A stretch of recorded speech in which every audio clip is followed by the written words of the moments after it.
Good evening, everybody. Before I start off, let me acknowledge with respect and gratitude that this event takes place on the traditional lands of the Salish and Coast Salish peoples. My name is Oliver Schmidtke, and I'm the director of the Center for Global Studies, and I have the pleasure of welcoming you to this event, Minutes to Midnight. And you will have seen on the posters that this is part of the Center for Global Studies Gordon Smith lecture series.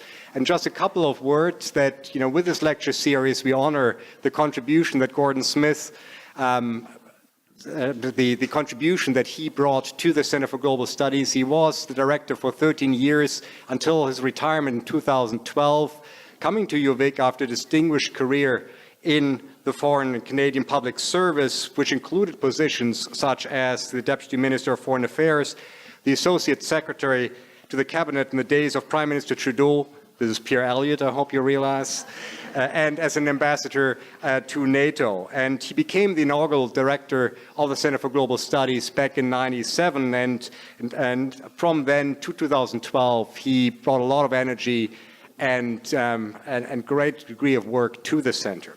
Gordon can't be with us today.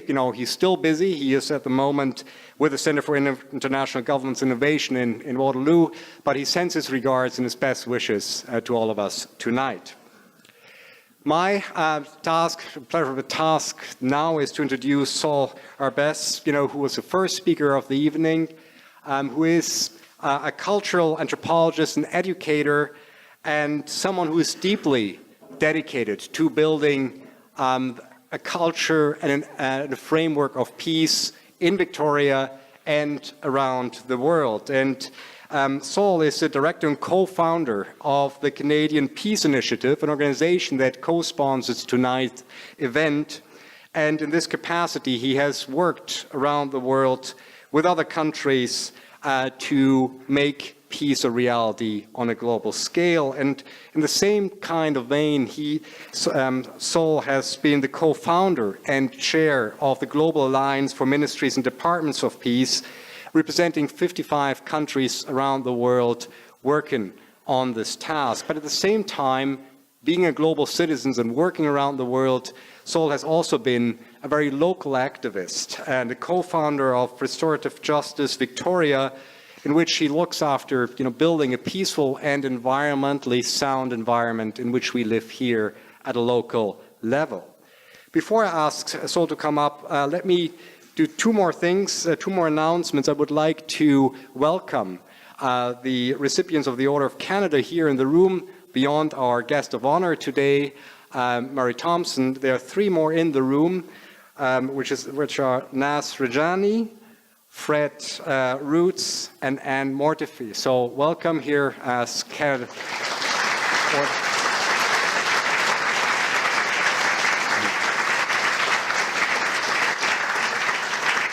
And last but not least, I would like to point out that today's event will be filmed, so later on the question and answer period, you might want to take this into consideration. If you don't want to be on camera, let us know. So, Saul, can I ask you to come up? There you are, please, to join me up here.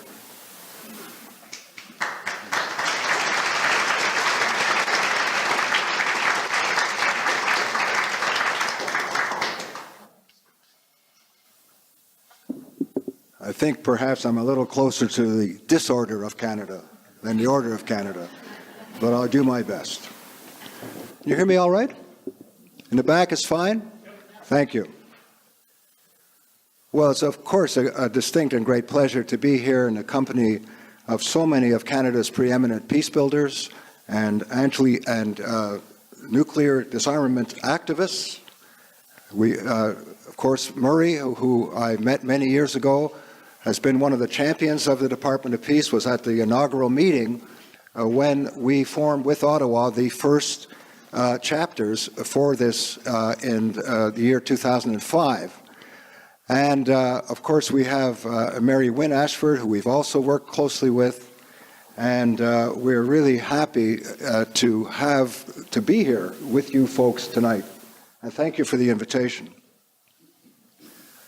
Now, as we continue to pursue this objective, this imperative of global disarmament, as the clock is now at 3 minutes to 12. And we honor the extraordinary work of the people that I've just mentioned, and Doug Roche and others, and people working worldwide. We also must address the other major peril facing not just our species, but all species, and that is climate change. And I'm going to talk about climate change in relation to the work that we do, because we think that it's the missing link in the discussion about climate change. You know the expression very well, many of us do, no justice, no peace. Now, it's as if peace is an outcome of justice, that it's an outcome of environmental sustainability, for example. It's an outcome of us addressing all of these problems. And yet, if we cannot learn to live together, if we cannot learn to resolve conflict by peaceful means, the entire climate change project could erupt into a cataclysm of violence. And we're already seeing that violence. We're seeing actually climate migrants in the millions already happening in the world. We see it as a source of major conflict. So we see a place very much for national departments of peace or peace building in Canada and around the world, where these ministers would meet just like ministers of finance or ministers of environment meet now. But they would meet not just in times of crisis, yes, but consistently to meet, to identify, to act as, if you like, as a censor of those conflicts in the world that are potentially could erupt into violence. We know from the UN experience that early detection and early intervention is absolutely critical to peace building. We need in Canada, we need an institution. There is no one at the cabinet table, really, who represents peace building. It is really part of the mandate of the Department of Foreign Affairs, but it is preoccupied with its relations with the United States, essentially compatibility, in most cases, with those policies, and managing a gigantic infrastructure in terms of the diplomatic missions. We need a dedicated minister and department devoted to building a culture of peace at home and abroad. And that Canada is a nation very well positioned, notwithstanding the last decade, is in a position to be a country as an early leader, like Costa Rica, like Nepal, after its over 12-year civil conflict. Nepal has a Minister of Peace and Reconstruction. And another civil war that ended with a Department of Peace is in New Guinea. And so we have there is a movement. This movement is gaining traction. And we think it's a critical missing link in the whole plan to address climate change for the reasons that I have given. So I would invite all of you, of course, to join us in this work. We feel that the time is right, notwithstanding the incident yesterday in Parliament. We feel that this government is compatible with our interests and is seeking ways to address conflict on a global scale, to become far more active in the traditional positions that we've taken in terms of multilateral diplomacy. So that is my brief introduction to the Department of Peace.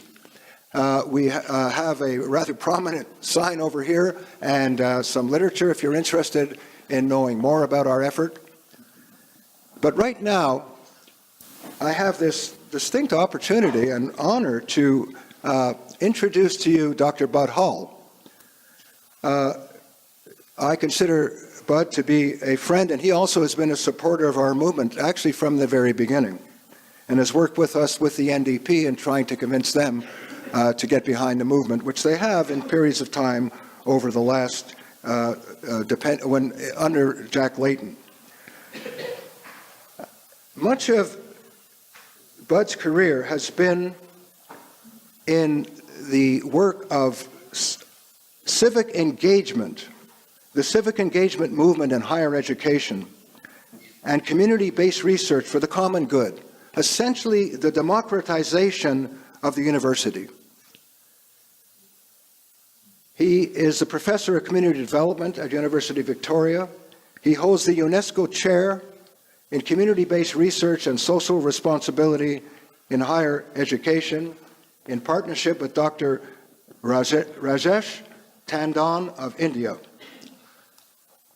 And as the Dean of the Faculty of Education, he established the Office of Community-Based Research. So Bud is a champion of the work which brings the university to the people and the people to the university. And I would like you to join me, put your hands together to welcome Bud Hall. Wish me luck.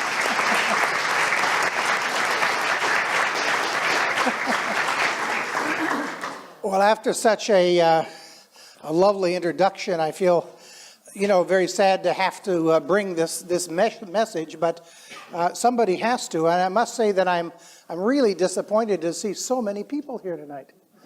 Well, let me clarify that. I mean, I'm delighted to see so many people interested in ending the use of nuclear weapons. I mean, it really is time to end this threat once and for all. But my disappointment is that so many of you would have come to hear this fellow called Murray Thomson. I've insisted on a little bit of time to provide a bit of a counter-narrative to what will probably be quite complimentary that I suspect my colleague and friend Mary Wynne Ashford is about to say. To my chagrin, I find that I've been acquainted with this fellow for almost 40 years. And I must say I have some serious concerns, which, given his years, I need to finally get off my chest. I'm sorry, Murray, but some things have to be said. Now, first, let me say that Murray really does know how to ruin a good weekend retreat. Some years ago, when Murray was getting really serious about the potential of nonviolent resistance in a world of war, he invited a group of his friends, also interested in nonviolent resistance, to a weekend retreat on Grindstone Island in eastern Ontario. What remains unclear in the historical record was whether he informed his friends that he had also invited a chapter of the Hells Angels to invade the island, attack the guests, and generally provide some practical experience in the art of nonviolence. Needless to say, the picnic was spoiled, and the nature of the retreat was transformed. By the way, this fellow Murray, this fellow right next to me, he hasn't had what most of you would call a real job in over 40 years, so just a warning to the children. Speaking of his business acumen, the fellow simply cannot do even the simplest of business practices without getting involved in some kind of complicated negotiations. A few years ago, he was at a Toyota dealership to buy a new car. Things were going just fine. He was getting along with the salesman. Salesman was doing fine.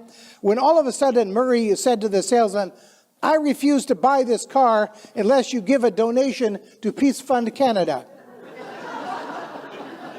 I mean, is that any way to do business? To my dismay, he got the donation.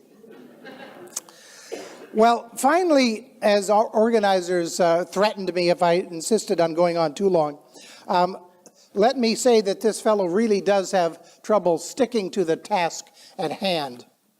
I've carried the burden of working with him in several excellent organizations that all succeeded in spite of him. But I have to tell you that it is not at all uncommon to be reading along in a very serious and weighty piece of policy text, interspersed in an email from him, when all of a sudden he jumps from what he was supposed to be writing about to a question about, "Did you see how the Blue Jays played today?" Or even more discouraging, "Did you see the Raptors-Cavaliers game?" I mean, really, is this a serious fellow? Anyway, I expect we are doomed to eventually hear from him in any case. But it is my very great pleasure to introduce my very good friend, about whom I have no bad stories to tell, Mary Wynne Ashford. Mary Wynne is, yet, Mary Wynne's a retired family doctor, palliative care physician, and professor at the University of Victoria.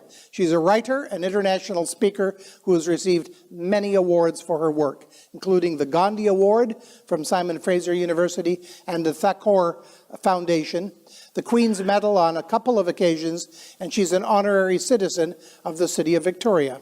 She was president of Physicians of Global Survival here in Canada and co-president of the International Physicians for the Prevention of Nuclear War for 2 terms. She's also an author of a remarkable prize-winning book called Enough Blood Shed, 101 Solutions to Violence, Terror, and War. Mary Wynne.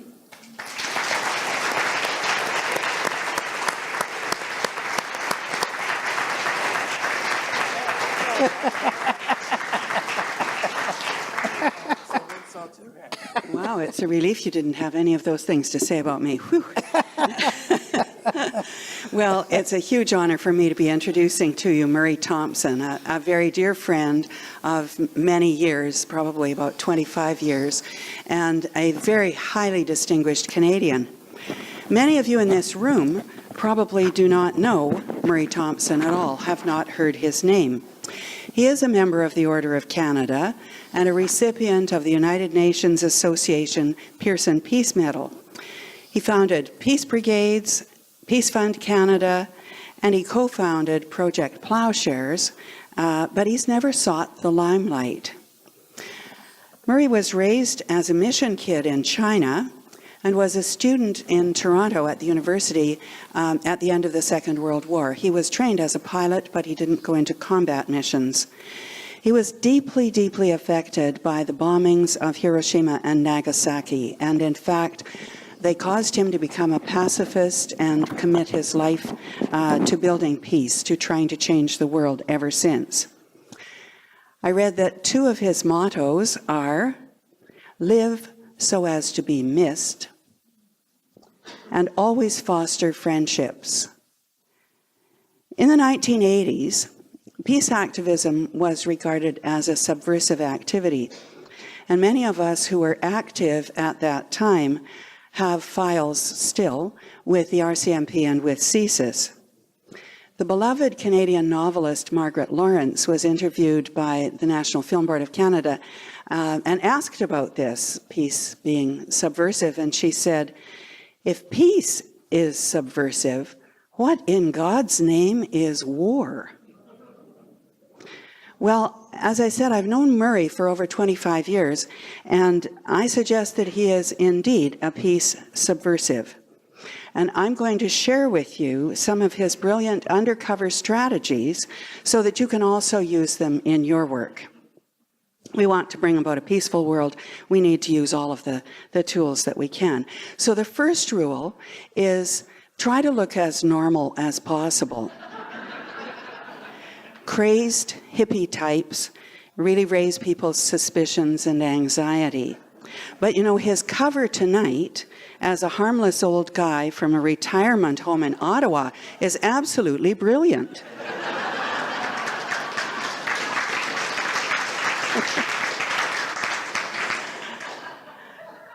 The second rule that he uses in his work, I've just been observing him, right, and taking notes and learning from him. The second rule is to love people. Confront the force of hate with the stronger force of love. He once sent me this poem on my email. It's by Dr. Kent Keith. It's called The Paradoxical Commandments. It goes like this. People are illogical, unreasonable, and self-centered. Love them anyway. If you do good, people will accuse you of selfish, ulterior motives. Do good anyway. If you are successful, you will win false friends and true enemies. Succeed anyway. The good you do today will be forgotten tomorrow. Do good anyway.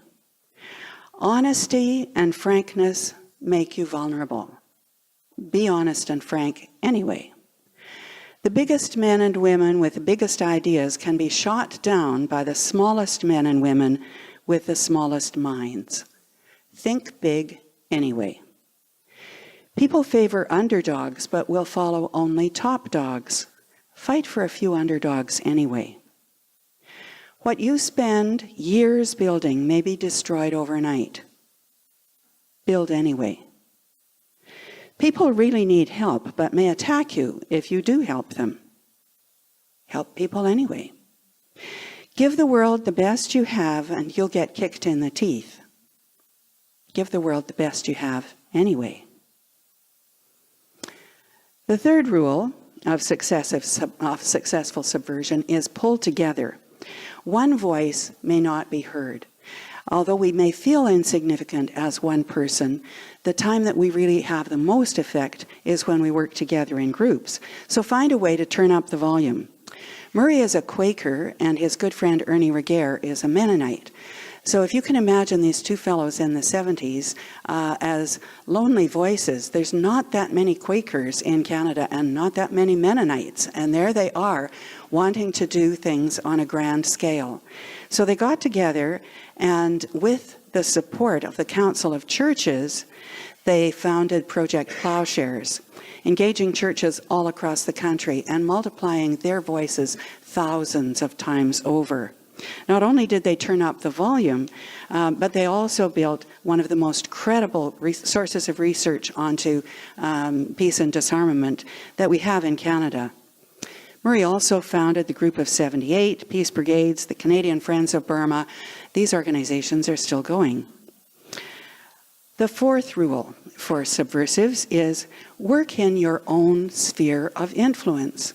Now, for most of us, that means with your family, with your friends, with your colleagues, with the people that you know all the time. But for Murray, it means every single person who crosses his path in a given day. Every conversation offers him an entry point for discussion of the urgent issues of nuclear disarmament. And I've been thinking about Murray when he was in the coronary care unit in Ottawa, and I'm sure that those CCU nurses had not been thinking that day about nuclear weapons. In 2001, Murray became the recipient of the Order of Canada. What an opportunity, right? To infiltrate a group of some of the most distinguished Canadian citizens and get them to stand up to call for the abolition of nuclear weapons, and then be able to write a book about it and publish it and then travel across the country and talk about that project. Wow, what an opportunity. Never miss an opportunity. The fifth pointer is keep your sense of humor. Everyone who knows Murray knows of his zany sense of humor. He'll catch you off guard time and again. The threat of nuclear war is extremely serious and extremely urgent. We can still wipe out all life on Earth in an afternoon. Nonetheless, it doesn't help to walk around under a cloud of doom.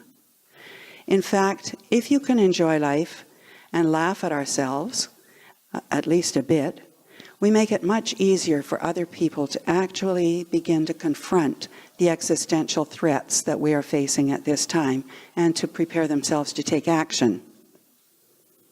Point number 6 is take note of the good things happening in the world.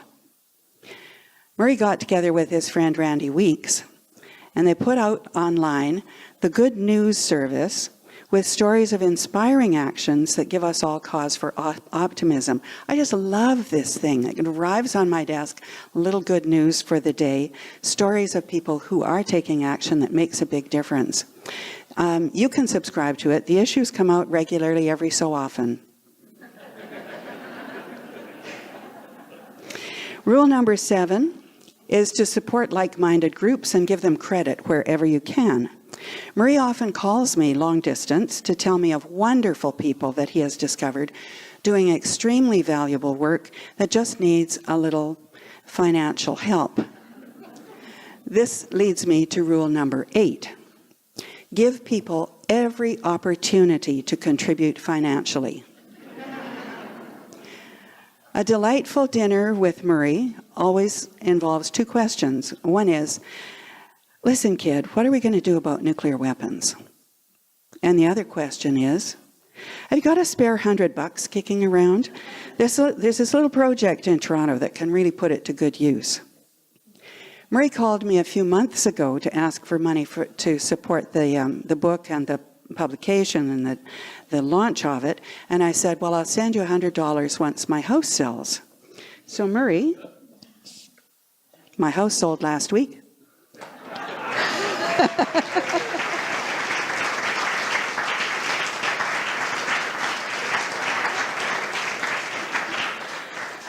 I sign it with love. Thanks. Well, I welcome Murray Thomson. I know. Amazing. Please welcome Murray Thomson.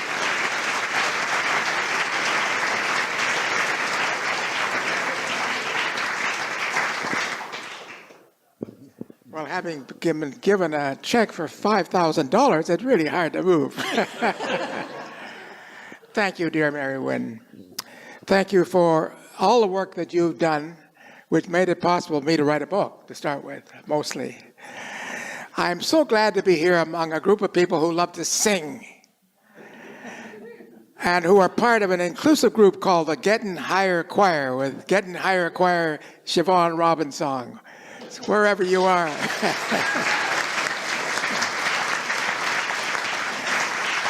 Egged on, no doubt, by that activist, educator, raptors lover, troublemaker, Bud Hall, pokes his paddle into every body of water without a social conscience and ruffles its surface without fear or favor. Let me not forget the BC woman who took on North Korea and the other Far East countries, Patty Willis, in years of effort to establish a Northeast Asia nuclear weapon-free zone. Stand up, Patty, wherever you are.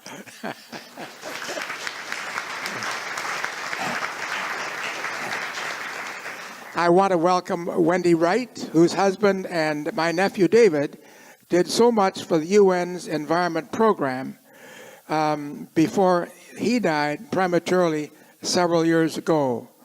Are you here, Wendy? Well, say hello anyways. I'm sorry about that. I love to salute this province, which gave birth to Greenpeace and the Occupy Wall Street movements. I salute fellow 93-year-old geologist and explorer, Fred Roots of Souk. Where are you, Fred?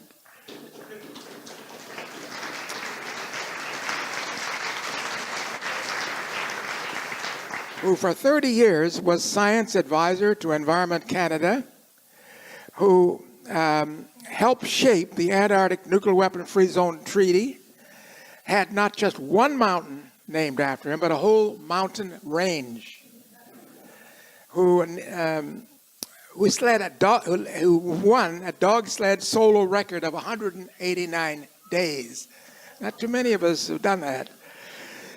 And who lectured on continental drift to Albert Einstein. Fred, how did you manage 189 days? It's amazing.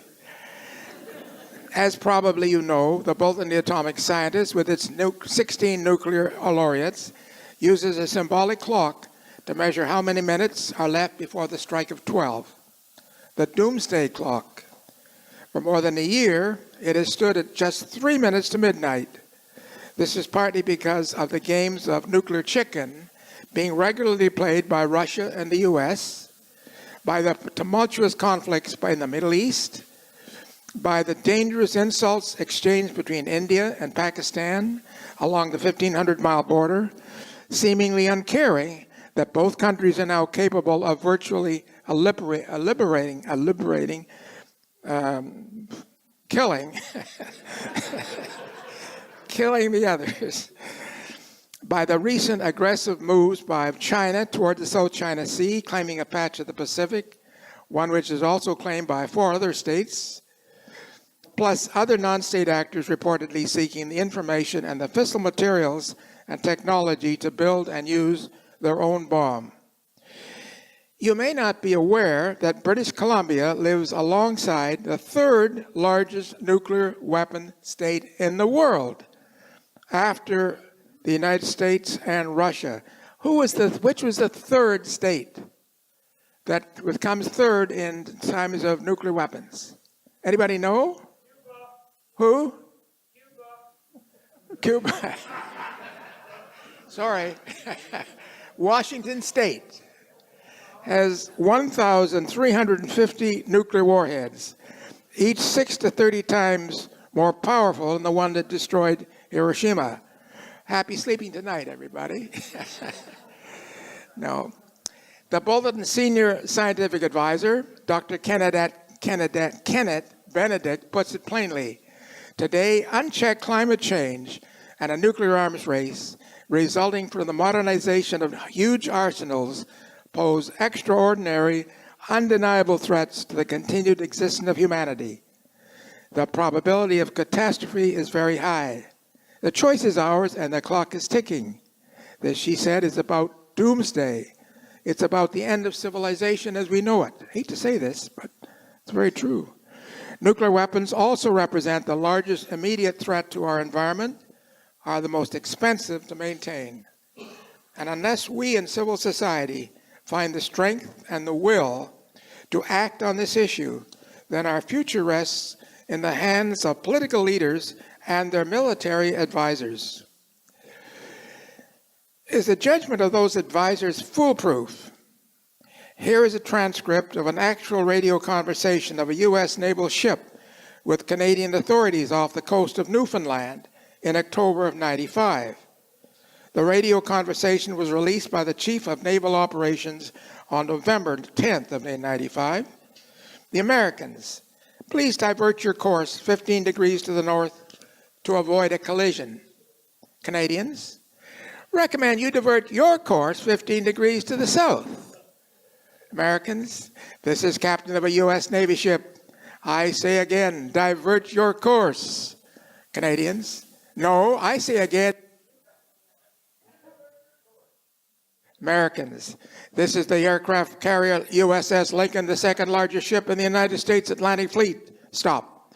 We are accompanied by 3 destroyers, 3 cruisers, and numerous support vessels. Stop. I demand that you change your course 15 degrees north. That's 15 degrees north, or countermeasures will be taken. Canadians, this is a lighthouse. Your call.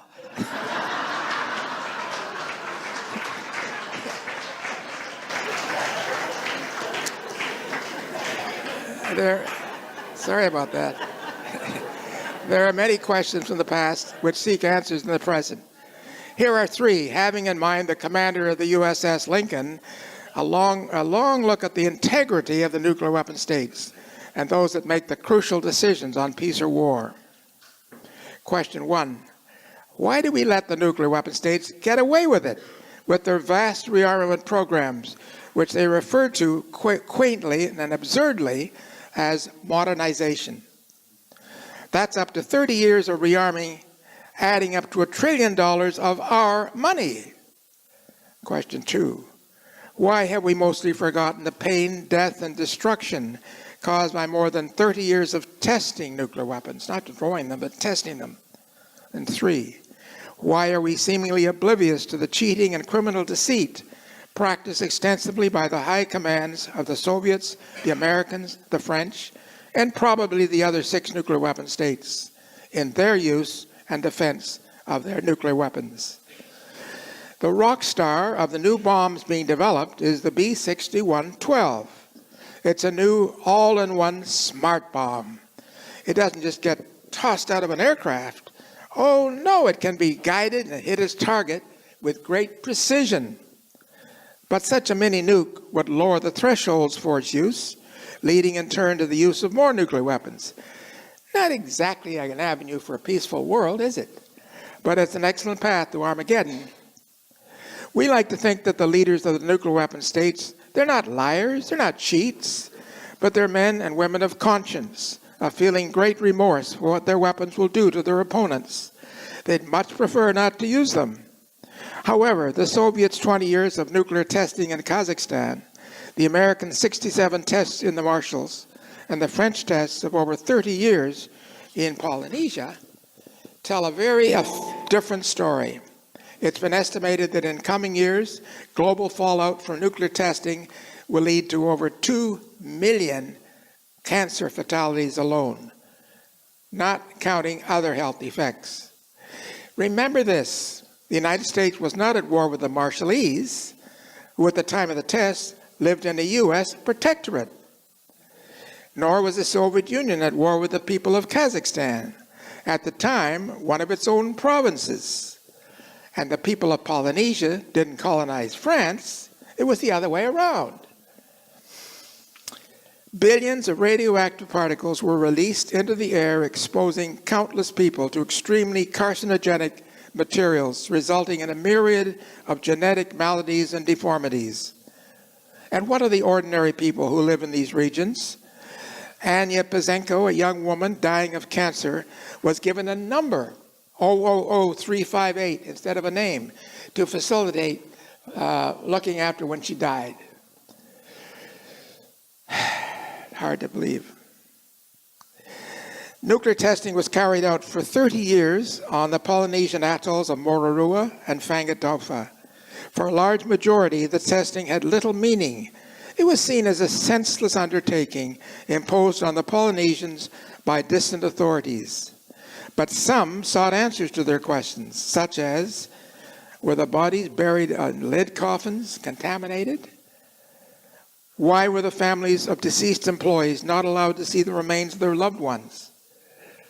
What is the precise link between fish poisoning, radioactive contamination, and the nuclear tests?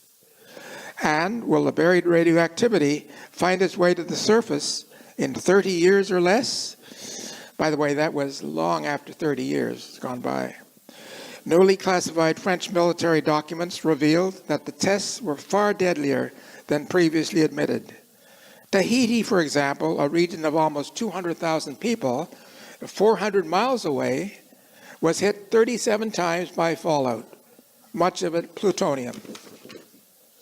Another part of the story was the scuttling in Auckland Harbor in 1985 by 2 French operatives of the Greenpeace Rainbow Warrior, involving the death of its photographer.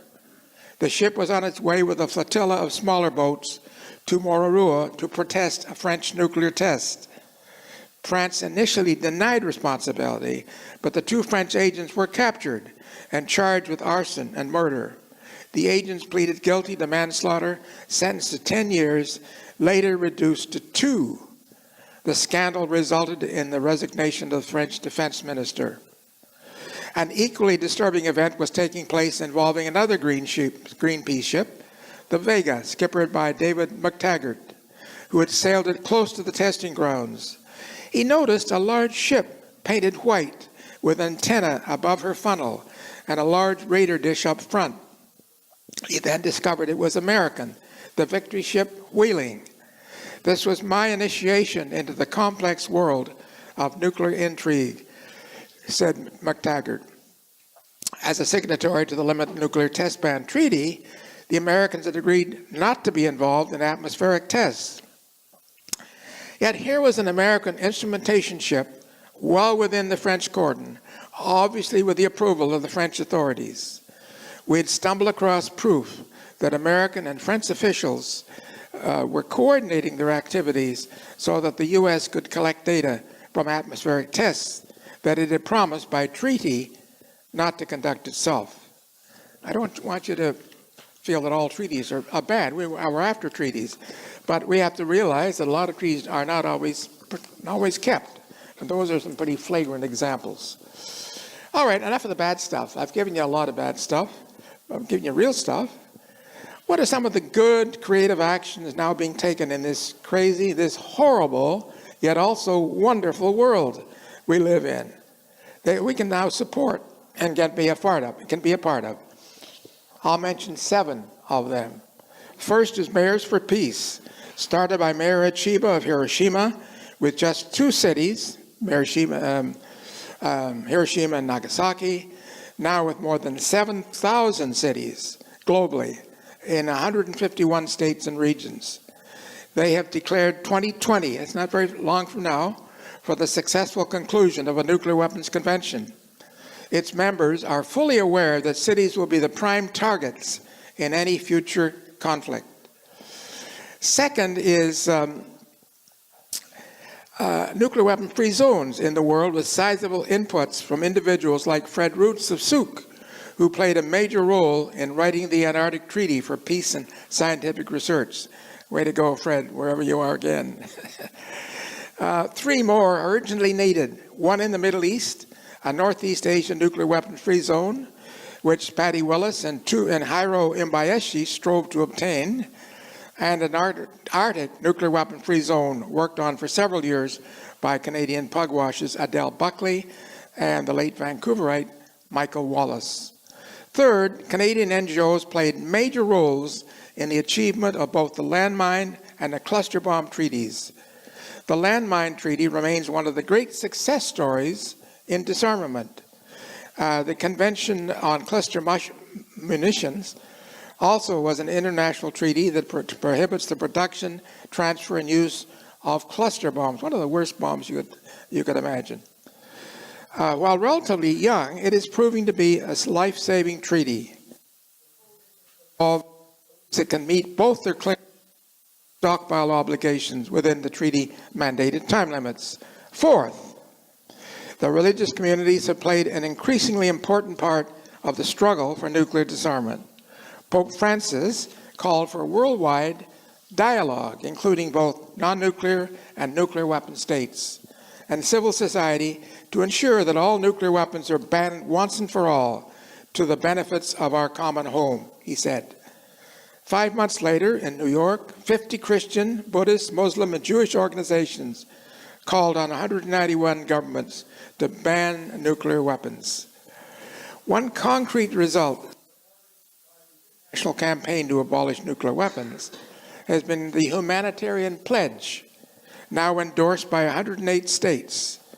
It pledges to cooperate with all relevant stakeholders, states, international organizations, the International Red Cross, and Red Crescent movements, parliamentarians, civil society, in efforts to stigmatize, prohibit, and eliminate nuclear weapons in light of their unacceptable humanitarian consequences.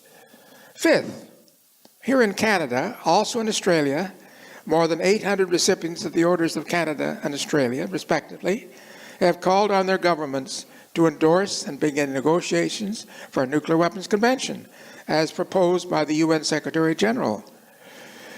So, people looking for things to do, please ask your members of Parliament, whoever they are, support this motion. It's been sitting in the House of Commons for 6 years, was passed unanimously, and nothing has happened to it. I'm not going to blame for it, but there it is. Sixth, climate scientists are now telling us that this is the decade to take decisive action. Small steps will no longer suffice. Where have we heard that before? Why, it's an eerily similar warning from the nuclear scientists. So I'm asking, advocating that you team up those who can, who will, with those working on climate change. The two issues are very closely related. Sign the LEAP manifesto if it appeals to you, as it certainly did to me. It's a document calling for a restructuring of the economy as Canada moves towards ending the use of fossil fuels. The militaries are the single largest polluters in the world today. They depend on petroleum products for nearly 75% of their energy use and consume about 25% of all global jet fuel, according to Abir and I think somebody called you in research on the Physicians for Global Survival. The Pentagon uses enough energy in a year to run the entire U.S. urban transit system for 14 years. 1 year, 14 years. Majid concluded that military activities during both wars have had extensive adverse effects on the environment up to the present. It's really not hard to conclude then what continuing modernizing military action and expenditure will do to this world of ours. with its still growing population, its major conflicts in Europe, the Middle East, Africa, South and Northeast Asia, and ever more deadly weapons of mass destruction. Seventh, are you with me still? Join the ranks of a grassroots network like AVAS or Greenpeace. If you haven't already, the ones working with the ordinary citizens of the world like you and me. AVAS is a global civil society organization promoting action on climate change, human rights, and conflict resolution, involving more than 40 million citizens, speaking 15 different languages in 194 countries. Greenpeace is an NGO with offices in over 40 countries and an international governing body in Amsterdam. It was founded in 1971, where? Vancouver, at the home of Dorothy Stowe, I think at 25th Avenue, somewhere. When the Very Reverend Lois Wilson gave her maiden speech to the Senate, she reminded them that people today have few of the privileges of senators. She was reminded of an American senator who entered a restaurant and asked for 2 pats of butter. "Sorry, sir," said the waiter, "but we provide just 1 pat per person." "Do you know who I am?" said the ruffled man. "No, sir, I don't." "Who are you?" replied the waiter politely. "Not only a senior member of the American Senate, but also a Rhodes Scholar and a basketball star in the NBA. "Very impressive indeed," said the waiter. "Very impressive. However, I don't suppose you know who I am." "No," said the now irritated senator. "Who the hell are you?" "I," said the waiter, rising to his full height, "I am the man with the butter." So, my friends, I conclude by inviting all of you to fully engage with me in this monstrously difficult struggle. It's monstrously difficult for nuclear disarmament. Confident, at least, that we know who has the butter. Thank you,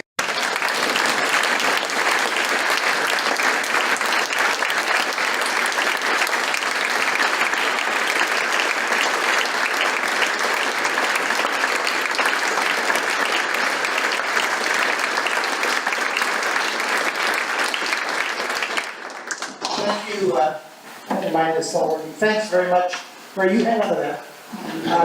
We thought that for such an important topic and an important meeting with so many of you here in the room, that we would provide a bit of time for some questions or some reflections, if you would like to, for Murray. And so the floor is now open. And if you wouldn't mind, if you are going to speak, just tell us your name, just because we like names. And so the floor is now open, and I'll try to pick people out from different parts of the room. What?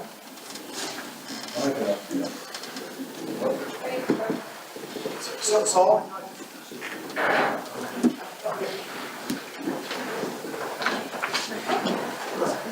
Hello, my name is Colin. The question I have to ask is, how can you expect there to be a proliferation of peace on earth when you look at all the doctrines of different religions that talk about a messenger of peace who will come from the heavens, and only he or she alone can do that?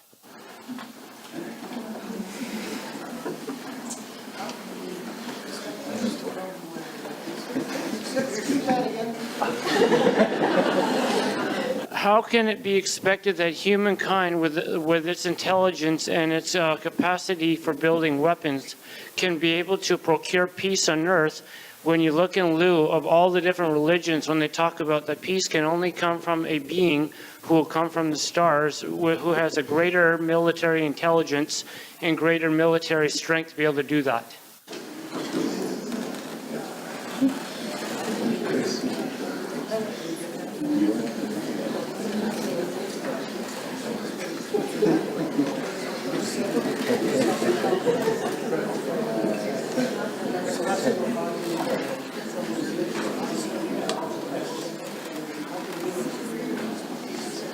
comes from another place. It's not easy.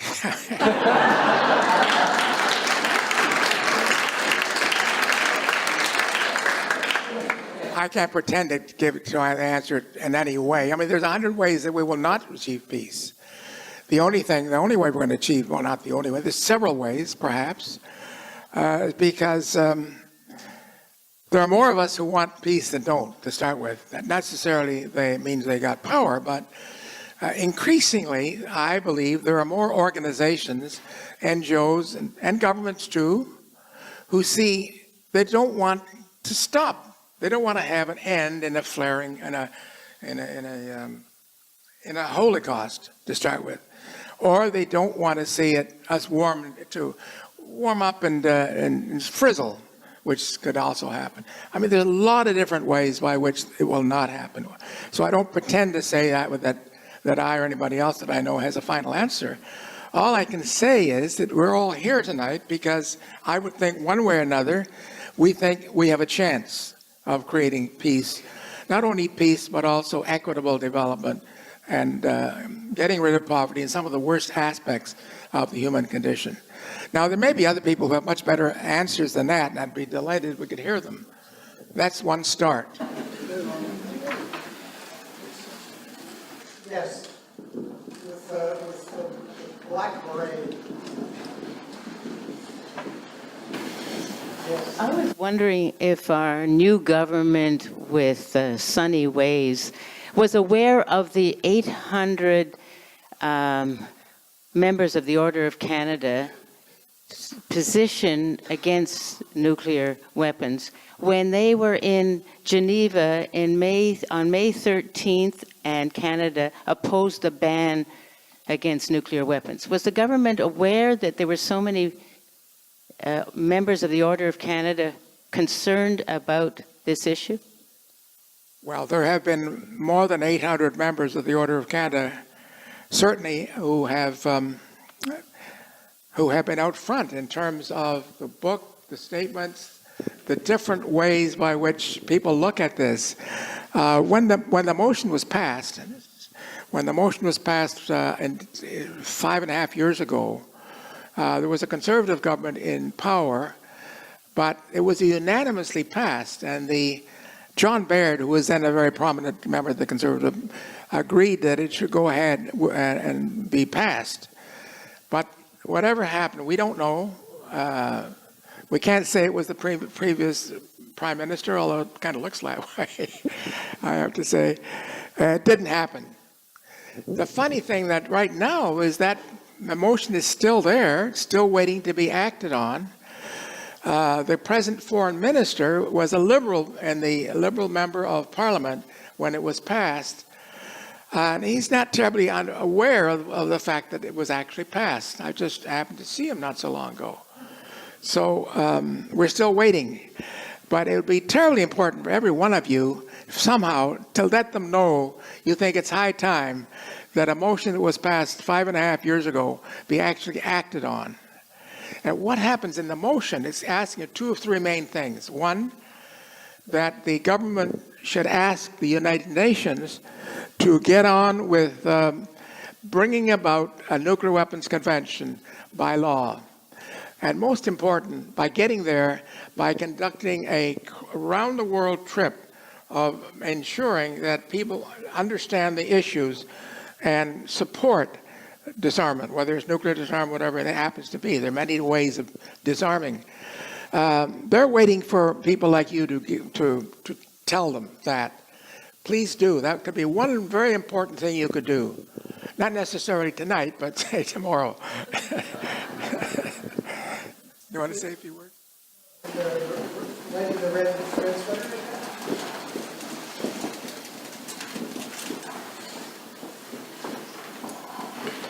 I would like to know what you would say to the climate change activists who are saying that nuclear energy could be the answer to global warming caused by the use of fossil fuels. It's very controversial. Say it again. In the climate change movement, there are many who are saying that the use of nuclear energy could be the answer to global warming caused by fossil fuels. I'd like to know your thoughts on that. The environmental movement says that nuclear energy is a good thing because it doesn't use fossil fuel. What are your thoughts on that? Well, my own particular position is that nuclear energy, despite the many positive things that it produces, like cheap energy, the fact that you develop it, the development of uranium, so often, invariably, and very often, is irradiated becomes plutonium or highly enriched uranium, which are deadly. They're the same things that are killing people today. Now there are people who would disagree with that, and that's fine. But from my own particular position is they should put the uranium back in the ground if they can do that. There are other ways of getting energy besides uranium.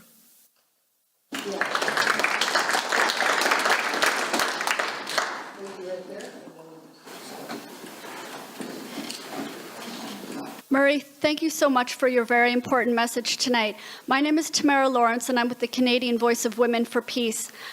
For the last 2 years, I just moved to British Columbia. I was in the United Kingdom, and I was working with Campaign for Nuclear Disarmament. The British activists are working very, very hard to prevent the Cameron government from upgrading the Trident arsenal at about 245 billion pounds. I have two comments. The first is, at the beginning of your speech, in your warnings, you didn't mention about the very dangerous and provocative stance right now with Canada and the United States in Eastern Europe, in the Ukraine, provoking Russia. Right now, the Department of National Defense, under Operation Unifor, has hundreds of Canadian military training the Ukrainian military in use of force tactics. This is very dangerous. This is not being challenged by the Canadian media, and this is not being adequately challenged by Canadian activists.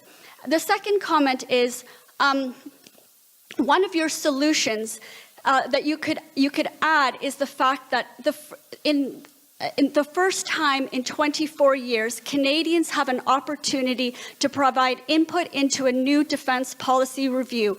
About a month ago, the Department of National Defense, the federal government, launched public consultation for a new defense review. It is absolutely critical that Canadians engage in this process. There is a website that you can go to. There's a submission process. I encourage everybody to read the document. It does not say anything about the nuclear weapons risk, and it does not even mention the words climate change. We need to have a really radical new conversation about defense, security, and peace in this country. And I really urge everybody in this room to make a submission on this very important document. The Canadian Voice of Women for Peace, our position is less military, more peace. We do need a Department of Peace, but we certainly don't need a Department of National Defense and the Canadian Armed Forces. Thank you.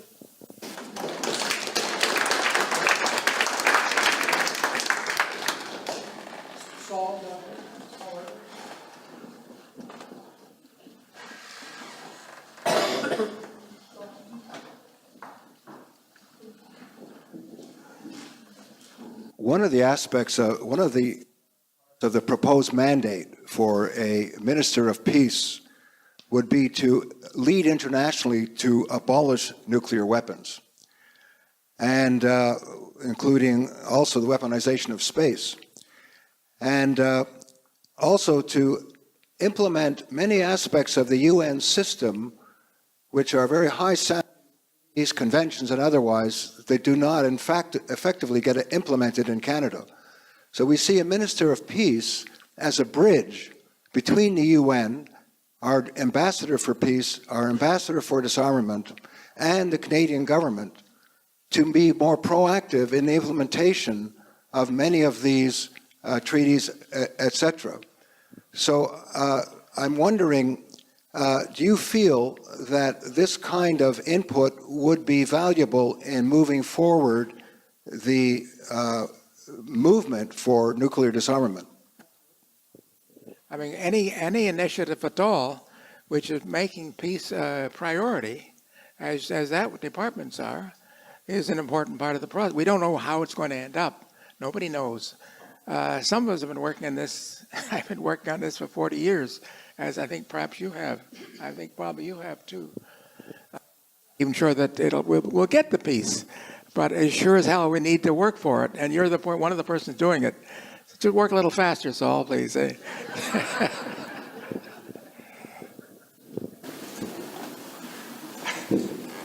Oh, yes, here's a lady with blue scarf.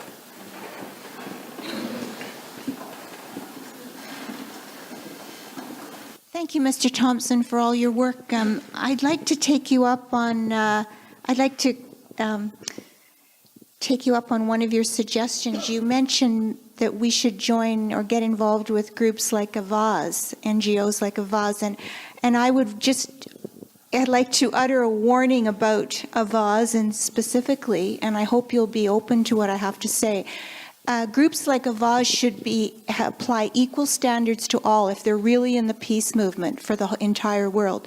And I've done a lot of research on Avaz, and if you look at their funders and if you look at their inconsistent stands on things, I would suggest that they are not the best organization, and I hope you'll consider that. I have a hearing aid problem. It's a confession that I have to make. So I did get that. What did she say?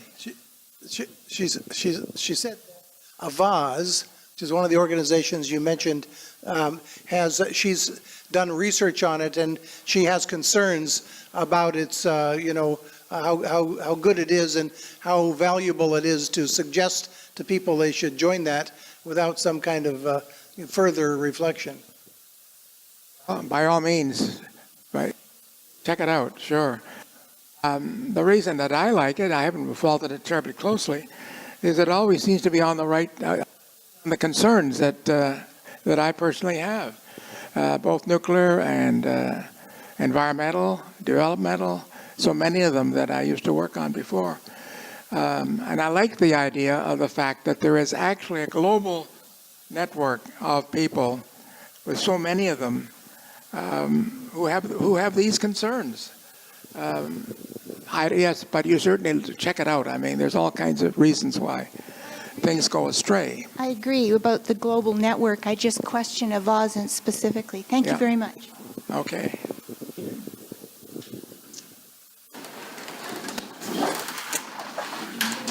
We solve all the problems today? I think, thank you very much for your questions. You may have questions later on, and you can buttonhole Murray and Mary Wynn and Saul and some of the others. But don't forget the book, Minutes to Midnight is available. It's $20, and you can see who some of the 800 Order of Canada recipients are.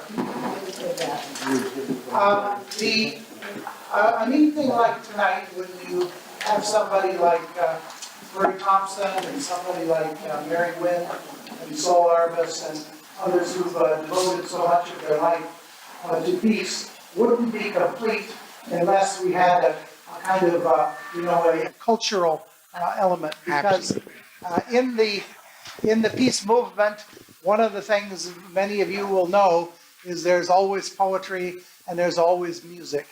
And we are absolutely thrilled tonight to have, not only is the gentleman sitting to my right an Order of Canada recipient and a Governor General award-winning poet, but he lives here in the Saanich Peninsula.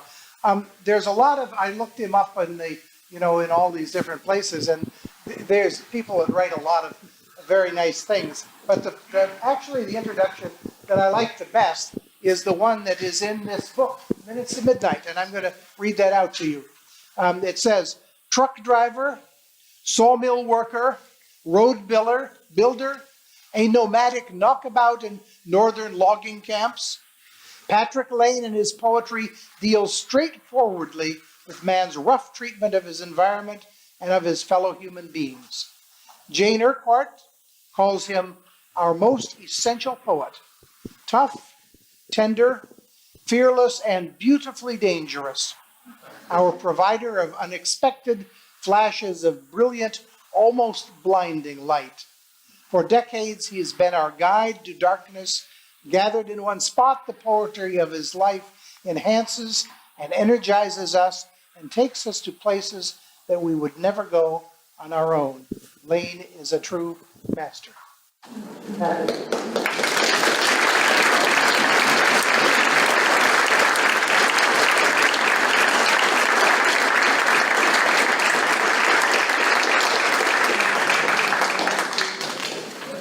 I have computer back.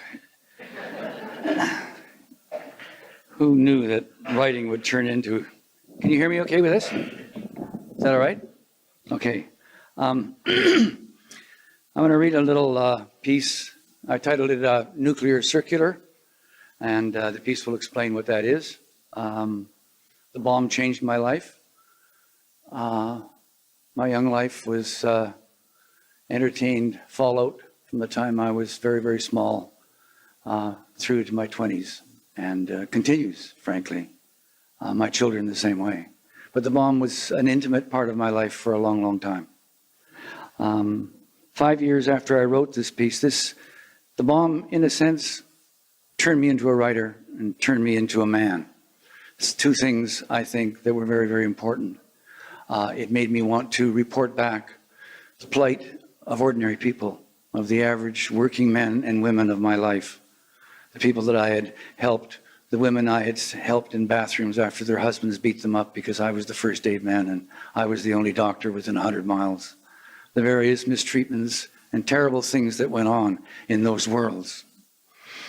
This piece that I've written, I think, touches upon an intimate experience with the bomb, and it's impossible to understand, to even reflect upon the kind of fear that was endemic throughout our whole society surrounding the possibility of war during the bad years of the late 50s and the early 60s. We all know where Merritt, British Columbia is? Good, okay. I lived there for a while, a long time ago. It was night in the mountain valley of Merritt, British Columbia, the heat of the day still alive and the dust and char from the sawmills. The smut covered everything like rust covers iron. The desiccated leaves of poplars and willows stirred by the creek where a young man sat and watched an oil streak on the water, the way it swirled in the eddies by the broken clay bank at his feet. Logging trucks and pickups passed him by, their headlights stuttering in the dark.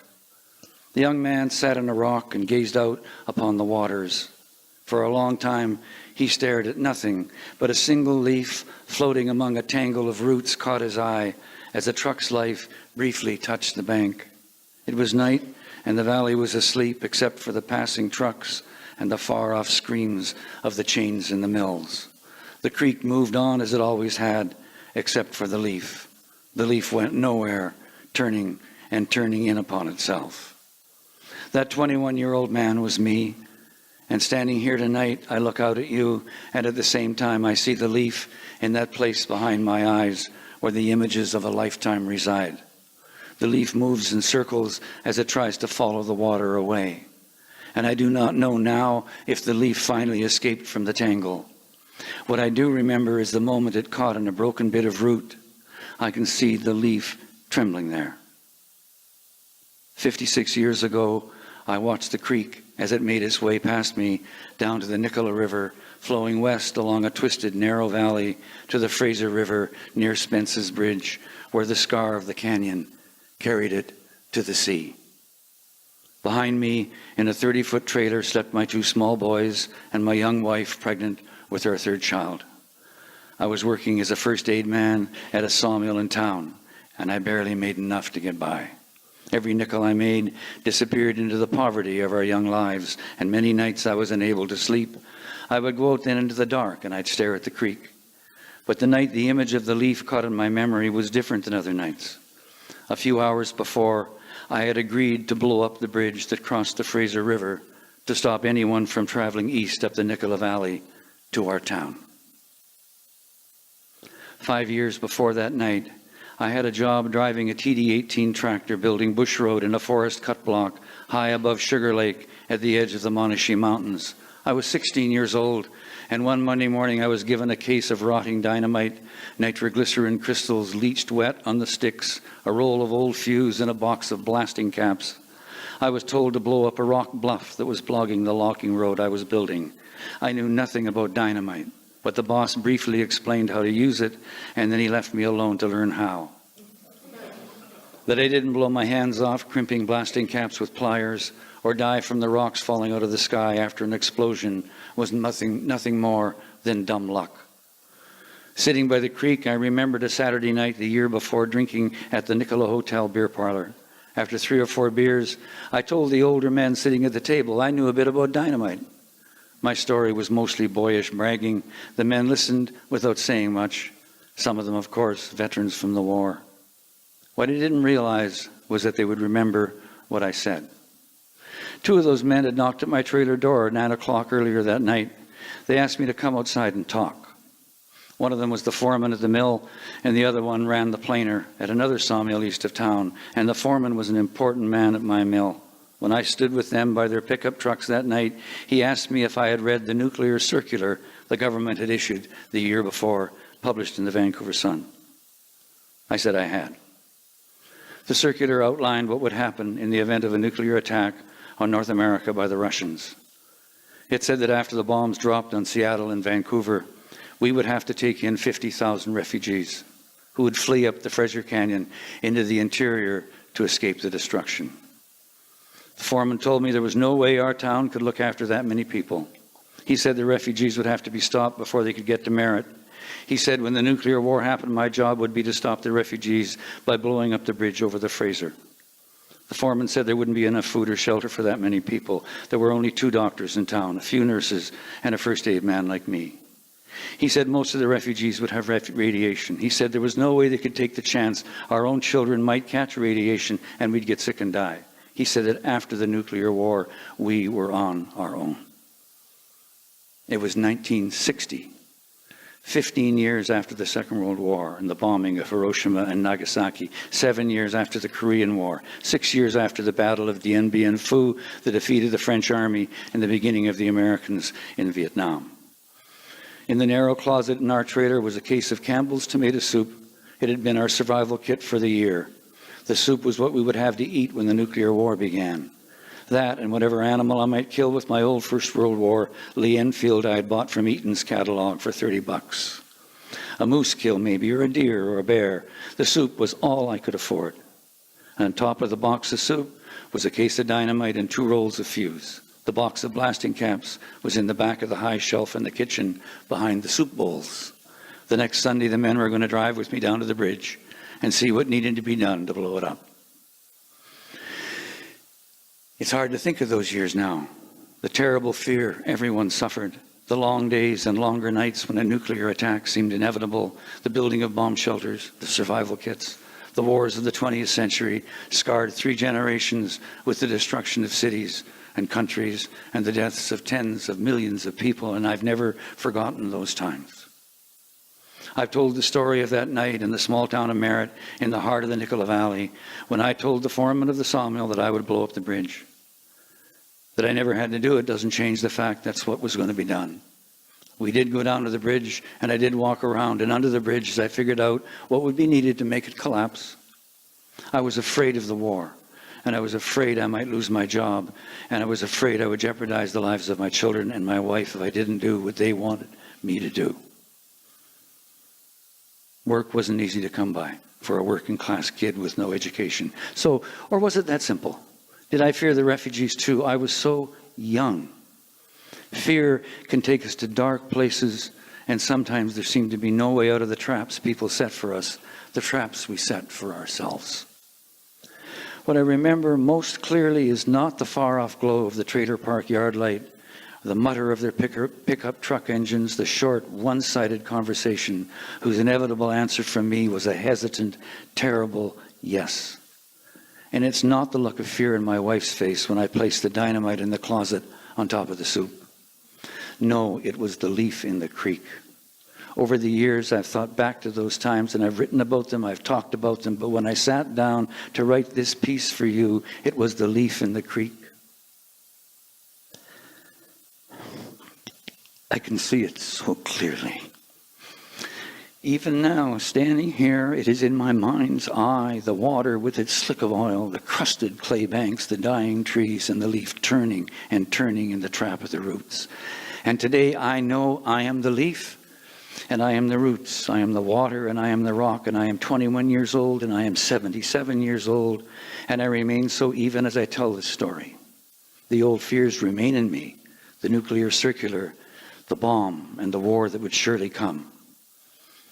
The poet Weldon Keyes committed suicide by jumping off the Golden Gate Bridge in San Francisco, but one of his last poems has the line, "Whatever it is that a wound remembers after the healing ends." It is a line that has stayed with me for 50 years. I tell it to you now so that you do not forget why we are here. Yes, whatever it is that a wound remembers after the healing ends. Thank you.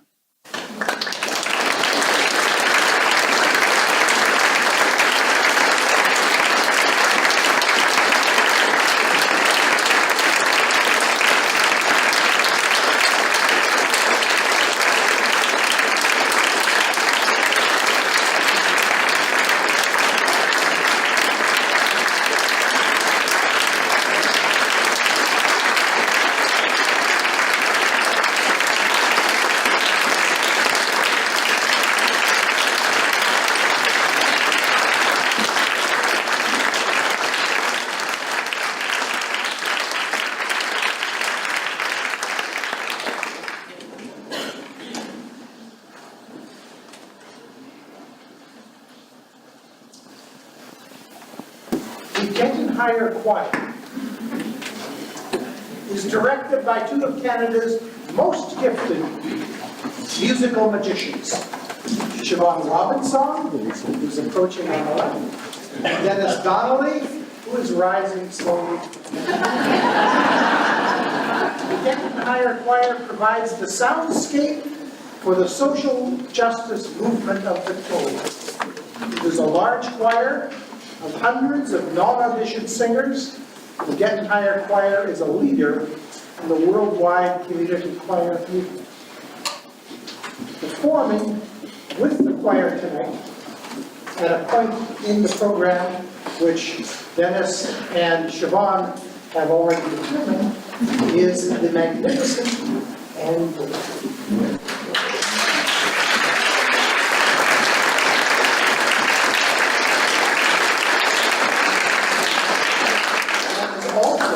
recipient of the Order of Canada. She is a deeply spiritual, natural force in our universe. She's a singer, an author, playwright, a facilitator of workshops on finding your voice. She's an environmentalist and a worker for peace. Her latest book is called Love with the Mystery. I'm with you, Siobhan Robinson. Well, thanks, Bud.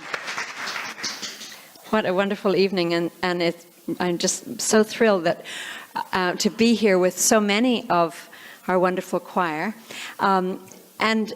However, tonight I would like to invite all of you to be in the choir with us tonight.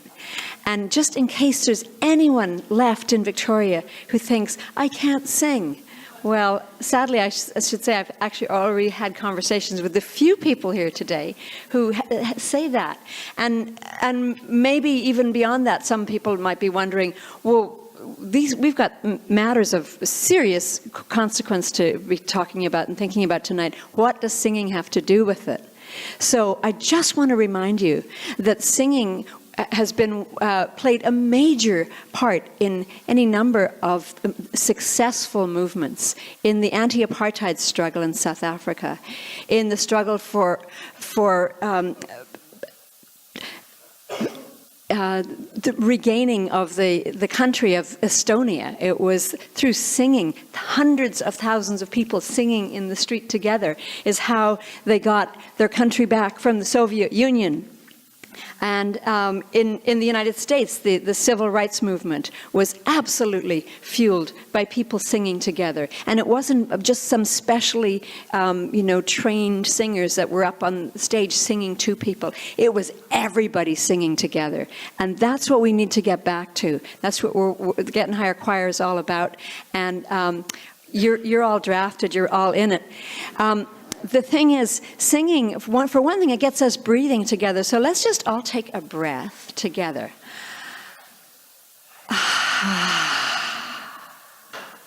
Now, the word conspiracy, conspirare, to breathe together, that's what a conspiracy is. So when we're singing together, we're all breathing together. We're all automatically in a conspiracy. And this conspiracy is going to be to end nuclear war and to end the possibility of it and to end the proliferation of nuclear treaties. Is that our assignment? Yeah? Okay. Okay. Everybody in? All right. So we're just going to breathe, and now we'll take one more breath together, now that we know it's about conspiracy. Good. And how about just just little lovely musical note, just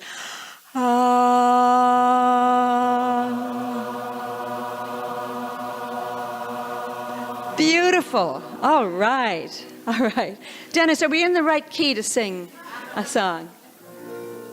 Okay. So we're going to start off with If I Had a Hammer. And maybe you just know little bits of it here, that whenever you feel like, oh yeah, I can do that, I can jump in, let's just go for it. Let's all stand up.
This next one is, that was well done, fantastic, great to see all of you jumping in there. We got to get over the idea that my voice isn't good enough. The world needs all of our voices in, so we just got to sing out with the best voice we got, and if we want to do anything about it, come join a choir. Come join the Getting Higher Choir. Any number of great choirs in Victoria, more and more non-audition choirs, I'm happy to say. This next one is called One More Step, and it's a zipper song, which means once you get the idea of how the words go, different key words will come in, but you'll know the words, and you'll know what to sing. Here we go. One more step. I will take one more step till there is peace on earth for everyone. I'll take one more step. Here we go. One more step. I will take one more step till there is peace on earth for everyone. I'll take one more step. One more hand. One more hand. I will hold one more hand till there is peace on earth for everyone. I'll hold one more hand. One more heart. One more. I will touch. I will touch one more heart till there is peace on earth for everyone. I'll touch one more heart. One more song. One more song. I will sing one more song till there is peace on earth for everyone. I'll sing one more song. One more check. I will write one more check till there is peace on earth for everyone. I'll write one more check. One more step. One more step.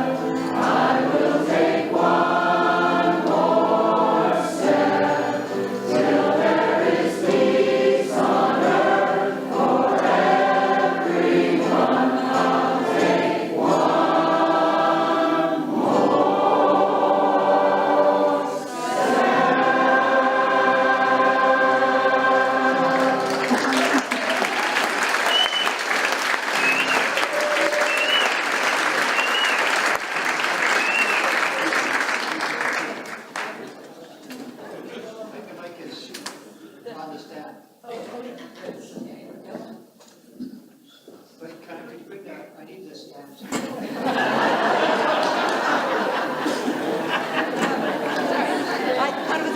I thought it was attached.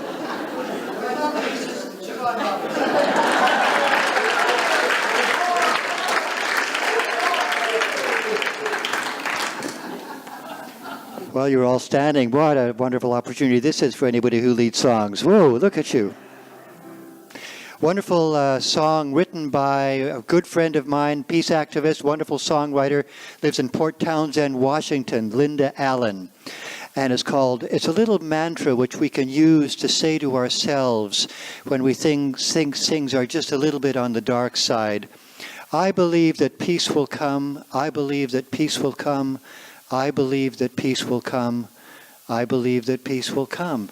Then there's other verses which I'll tell you as we get to them.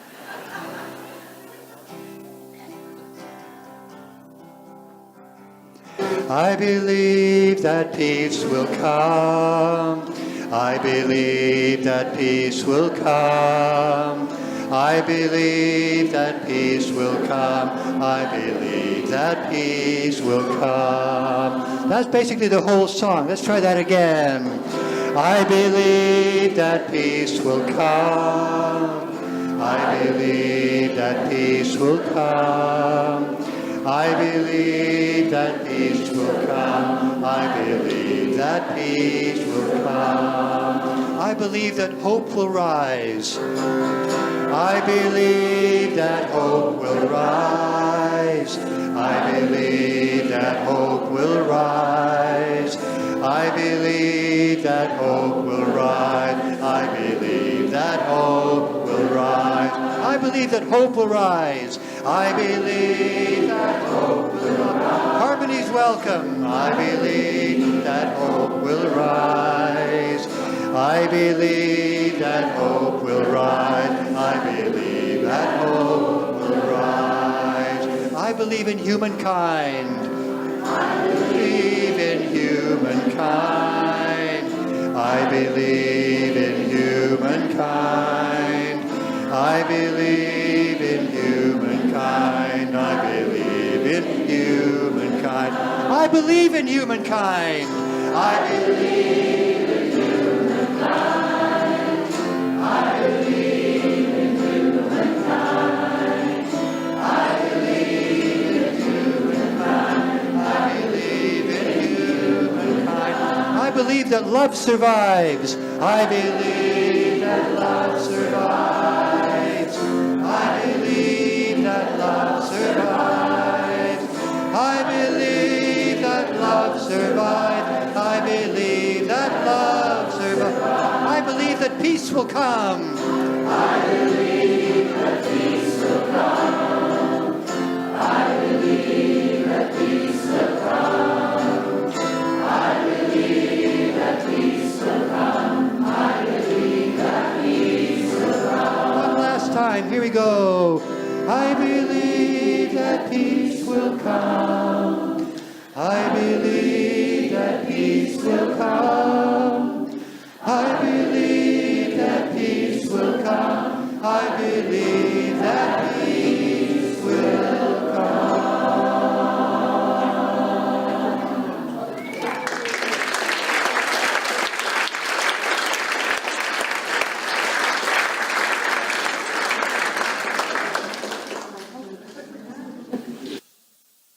So now we're going to have to execute a quick change of scenery. You are going to go join the audience. Someone, our wonderful assistants over here, will remove the furniture. The Getting Higher Choir, the official Getting Higher Choir people, will come and stand up here. And the rest of you sit down and enjoy one last song with Anne Mortifee. And if you've never heard Anne sing, you're in for a real treat. Just while the choir is coming up, while the furniture is getting moved, I'd like to let you know that the Getting Higher Choir really does welcome all people who want to sing, whether or not they think they can. And if you want to see what a few hundred people singing from their hearts, singing their hearts out, sounds like and looks like, please consider coming to we have concerts on this June 10th and 11th. I think I'm going to leave this till later.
Hello, hello.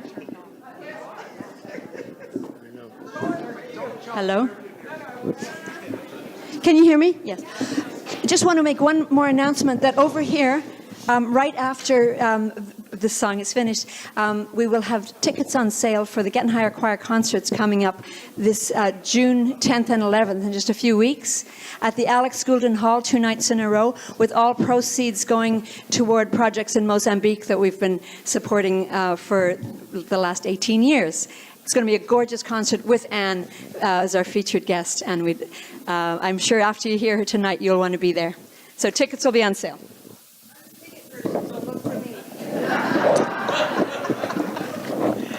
And I just have to say, I had a most wonderful dinner, and Murray and I were talking, and we were talking about different things, and he said, do that poem, do that poem. So I'm going to do a little poem to begin, because I got very emotional while everyone was singing. I felt this. I'm just a born optimist. I can't help but believe we can make it. I just absolutely believe we can. And when I was in Africa, I was with the head Sangoma of the Zulu nation, and he said something to me that I could say to so many people in this room. He said to me, now and then, an angel is sent to this world, and they are placed on a high mountain top, from which they can look down and see the sorrows of the world. And if their heart is the heart of a true warrior, they will leave their high mountain top and they will descend down into the valley of tears. And they will reach out their hands and they will lead those who can follow to higher ground. Never, never be ashamed of the privilege into which you have been born. And never, never be ashamed of the great gifts the gods have given to you. Use them for the good of us all.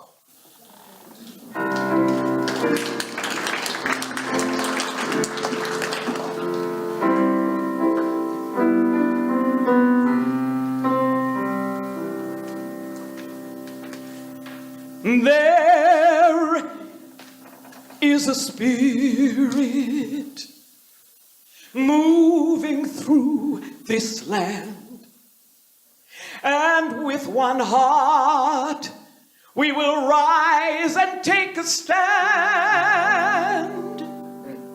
I am the voice of people everywhere saying, let's give peace a chance.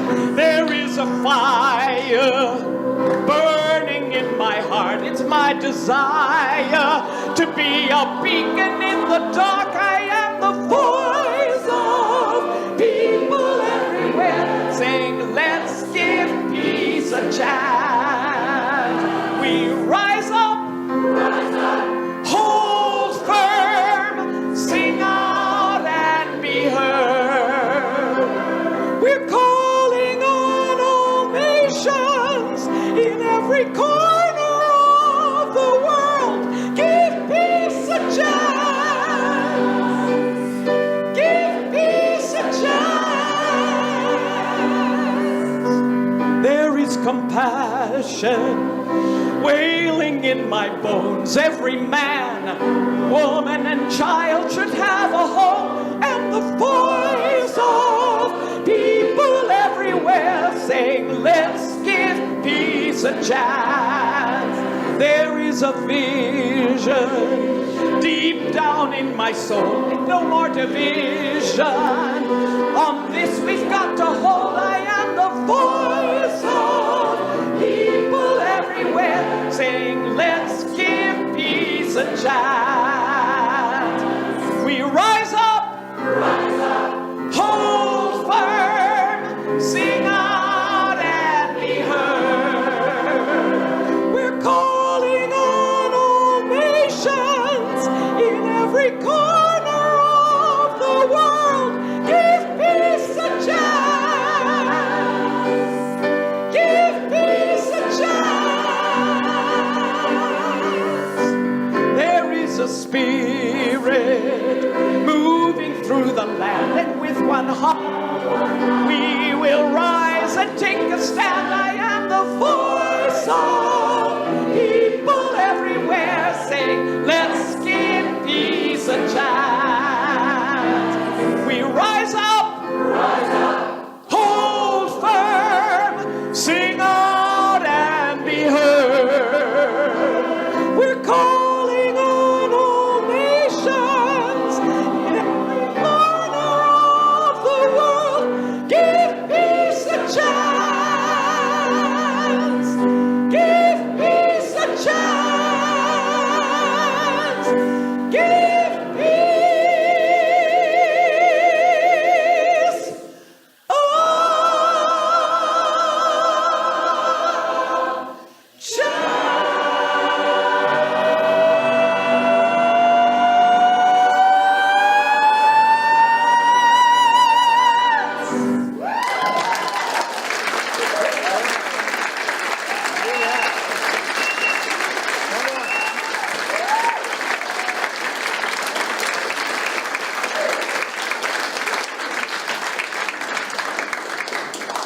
and 11 at the Alex Goodman Hall.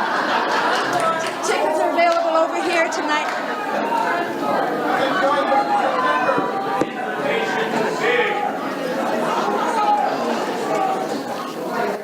We shall overcome. We shall overcome. Near enough to hold hands with somebody.